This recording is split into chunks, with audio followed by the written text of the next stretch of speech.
शेतकऱ्यांना खरीप हंगामासाठी जी तातडीने 10,000 रुपयांची मदत सरकारने जाहीर केली आहे त्याचे निकष खरं तर खूप कडक होते, परंतु मदतीचे हेच निकष आता राज्य सरकारने बदललेले आहेत। ऋत्विक भालेकर आपले प्रतिनिधी आपल्या सोबत आहेत। ऋत्विक, काय नेमके निकष आता सरकारने लावलेले आहेत? रिवाइज याची सगळी पत्रिका नेमकी कशी असणार आहे?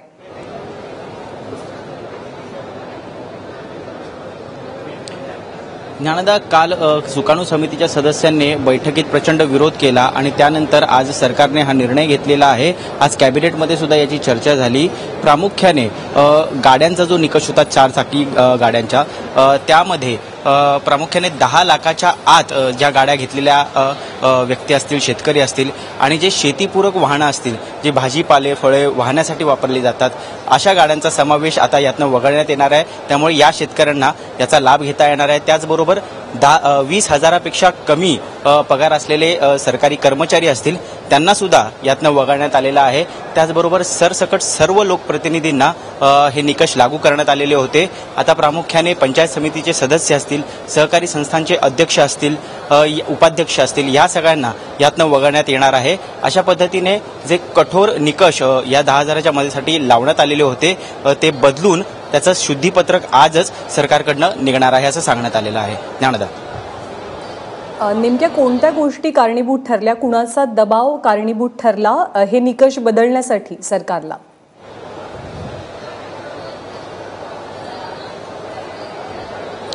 निश्चितच काल आपण पाहिलं 4 तास सुकाणू समितीच्या सदस्यांमध्ये आणि सरकारचा जो उच्चाधिकार मंत्रिगट आहे यांमध्ये चर्चेच्या फेऱ्या झडत होत्या। मात्र या चर्चेतून काही निष्पन्न होत नव्हतं। जी सगळी चर्चा आहे ती याच मुद्द्यांवरती अडलेली होती। निकष फार कठोर आहेत अशा आक्रमकपणे शेतकरी संघटनांचे प्रतिनिधी म्हणत होते आणि त्यामुळे कुठल्याच शेतकऱ्यांना अंमलबजावणी करत असताना त्याचा लाभ मिळत नव्हता। त्यामुळे प्रचंड विरोध झाला। बैठकीनंतर सुद्धा सरकार विरोधात घोषणाबाजी करण्यात आली। तो GR जाळण्यात आला सह्याद्री गेस्ट हाऊसच्या बाहेर आणि त्यानंतर सरकारने तातडीने या GR मध्ये जे गरजेचे बदल आहेत ते बदल करण्याचा निर्णय घेतलेला आहे आणि त्यानुसार आता हे शुद्धीपत्रक आजच्या आजच निघणार आहे। ज्ञानदा, ऋत्विक, सुकाणू समितीकडनं काही प्रतिक्रिया कळू शकली आहे सरकारच्या निर्णयानंतर?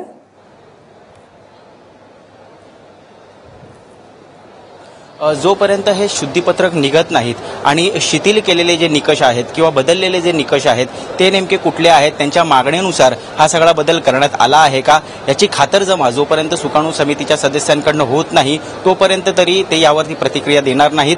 2 दिवसानंतर पुन्हा एकदा चर्चा होणार आहे असं सांगण्यात येतंय। मात्र शुद्धीपत्रक निघाल्यानंतर त्याची खातरजमा केली जाईल आणि त्यानंतरच ते मान्य आहेत की नाही याबाबतची प्रतिक्रिया जी आहे या सदस्यांकडनं मिळेल। ज्ञानदा, ऋत्विक, तू राहाच आपल्यासोबत। दरम्यान 10,000 रुपयांच्या मदतीसाठीचे आधीचे निकष नेमके काय होते आणि आता सरकारनं कोणते नवे निकष लागू केलेले आहेत ते आपण जाणून घेऊयात।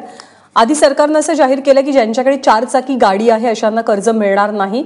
आता सरकारचं असं म्हणणं आहे की ज्यांच्याकडे 10 लाख रुपयांच्या आतील गाड्या आहेत त्यांना कर्ज उपलब्ध होईल। शेतीपूरक वाहनं ज्यांच्याकडे आहेत त्यांनाही कर्ज उपलब्ध होणार आहे। जे सरकारी नोकर असतील त्यांना कर्ज मिळणार नाही असं आधी सांगण्यात आलं होतं, परंतु ज्यांचा पगार 20,000 रुपयांपर्यंत आहे किंवा त्यापेक्षा कमी अशा सर्वांना कर्ज मिळणार आहे, ते सरकारी सेवेत असले तरी सुद्धा।